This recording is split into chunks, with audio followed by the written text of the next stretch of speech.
ওকে রক্ষা করো। মম, আপনি কোনো চিন্তা করবেন না, আমরা আছি তো, আমরা গিয়ে গঙ্গা জলটা ভরে নিয়ে আসছি। তুমি যাবে? হ্যাঁ হ্যাঁ, বিশাখা চলো, আমি মীরা দিয়ে শিউলিকেও ডেকে নিচ্ছি, চলো।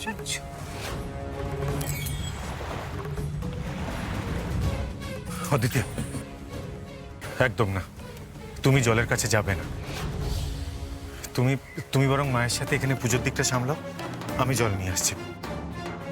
দাদা ভাই, শোন না, দাদুর শরীর খুব একটা ভালো নেই রে। যা সকল গেল কদিন ধরে, ওদিকে ভক্তরাও চলে এসেছে। দাদু বললো তোকে আরতিটা শুরু করে দিতে। সে কি?